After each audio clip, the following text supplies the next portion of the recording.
लोकसभा चुनाव के 7वें चरण में पूर्वांचल में वोटिंग होनी है। यही वजह है कि यहां बाकी बची 13 सीटों पर सियासी संग्राम छिड़ गया है। पीएम मोदी के संसदीय क्षेत्र वाराणसी से सटे चंदौली में भी इसी चरण में वोटिंग होगी। वैसे तो चंदौली वाराणसी से सटा हुआ है, लेकिन विकास से कोसों दूर है। यहाँ के हालात से इस बात का अंदाजा लगाया जा सकता है कि जिला बनने के 25 सालों बाद भी चंदौली मुख्यालय का इंतजार कर रहा है। हालात ये हैं कि यहाँ जब भी कोई अफसर आता है तो वो रात्रि विश्राम के लिए वाराणसी जाता है। यही वजह है कि बीजेपी अब चंदौली के हालात बदलने का दम भर रही है।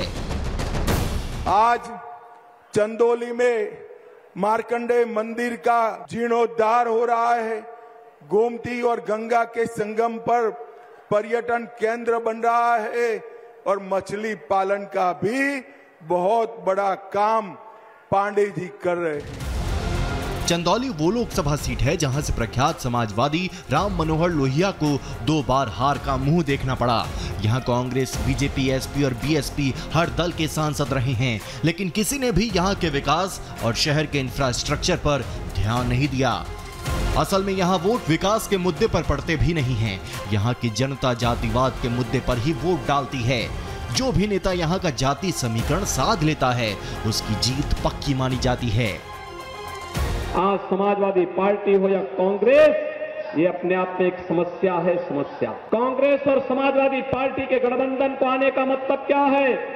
आतंकवाद को आमंत्रित करना। इनको वोट देने का मतलब माफिया राज को हावी करना। चंदौली को वैसे तो धान का कटोरा भी कहा जाता है, लेकिन यहाँ के किसान मुख्य धारा से कटे होने की वजह से आज भी बदहाली की जिंदगी जी रहे हैं। चंदौली काला नमक के उत्पादन के लिए भी मशहूर है। यहाँ का पंडित दीनदयाल उपाध्याय रेलवे स्टेशन भी काफी मशहूर है। इसके अलावा टूरिज्म के क्षेत्र में देवदरी, लोखनिया दरी से पर्यटन क्षेत्र भी है, लेकिन इनका विकास जैसा होना चाहिए वैसा नहीं हुआ।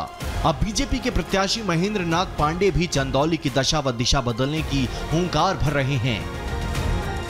लगभग 13 सीटें हैं इधर इस बेल्ट में 7वें चरण में उत्तर प्रदेश की।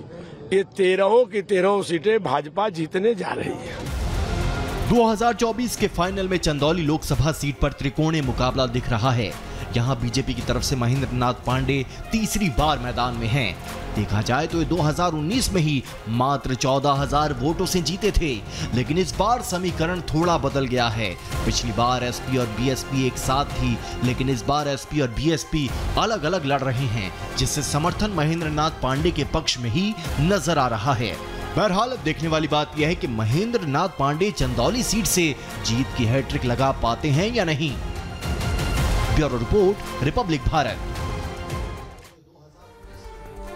तो तस्वीर क्या चंदौली की इस बार बदलेगी और जिस तरीके की संभावनाएं चंदौली में है, क्या उस तरीके का विकास जो है हुआ है और आखिर क्या मूड है इस बार का? और कहा जाता है कि जातीय समीकरण बहुत हावी रहते हैं चंदौली में, क्या इस बार रहेंगे? इसी पर बात करेंगे। जो तमाम लोग हैं पहले उनके साथ शुरुआत कर लेते हैं। भाई साहब क्या नाम है? मुजाहिद अख्तर। अच्छा अख्तर साहब, ये बताइए चंदौली का क्या माहौल है?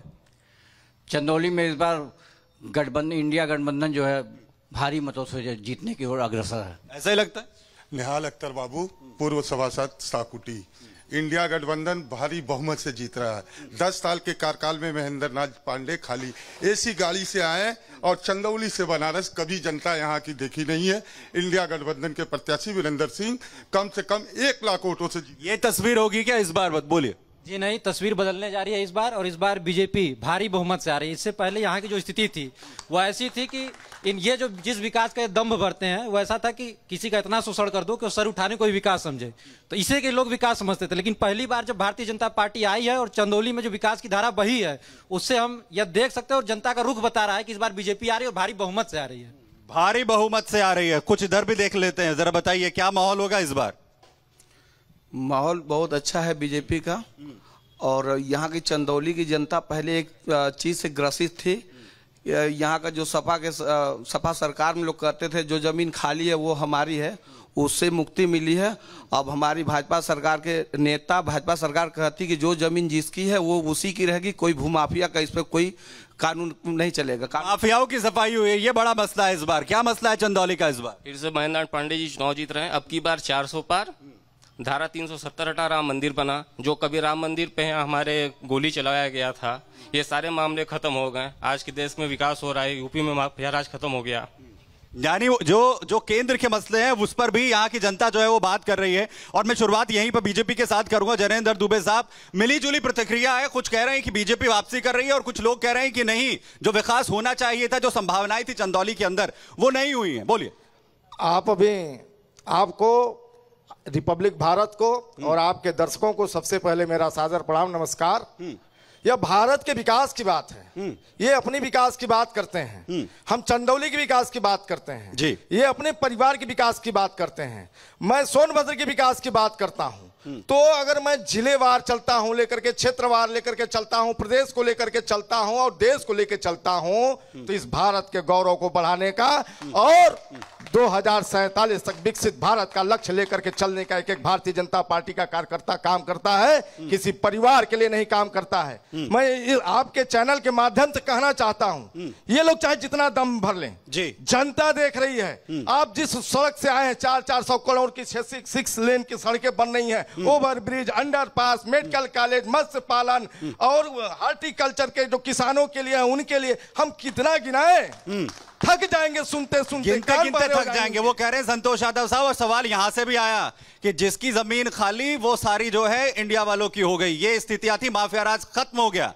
बोलिए। भाजपा के सरकार बनने के बाद आप आए हैं, पहले तो मैं आप सब लोगों को रिपब्लिक चैनल का मैं धन्यवाद देता हूं जी। और भाजपा की सरकार बनने के बाद कौन व्यक्ति पोखरे की जमीन को कब्जा कर रहा था, ये पेपर में भी छपा और भाजपा से लेकर हर दल के लोगों ने इस बात को जानते हैं जी। इसकी आप इसके बारे में पता कर लीजिएगा। हाँ।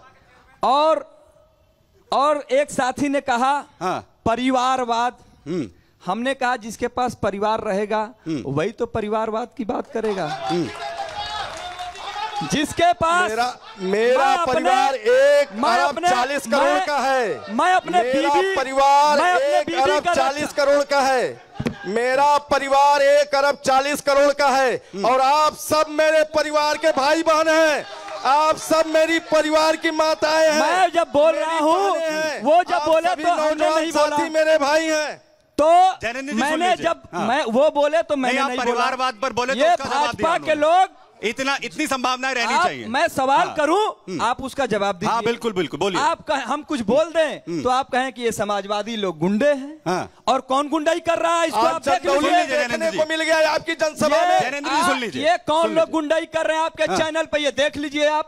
नहीं जवाब दे रहा हूँ। नहीं, इतनी संभावना होनी चाहिए कि किसी ने बोला तो बीच में वो एक बीच का कमेंट दे सकता है, इतना है, लेकिन रोके नहीं किसी को। नहीं, मैं बोलिए, पूरी कीजिए बात। सुनिए, मैं अपने पत्नी का सुरक्षा नहीं कर पाऊंगा और आपके बीबी का चिंता करूं, ये मुझे समझ में नहीं आता। नहीं, ये व्यक्तिगत कमेंट मत करिए फिर।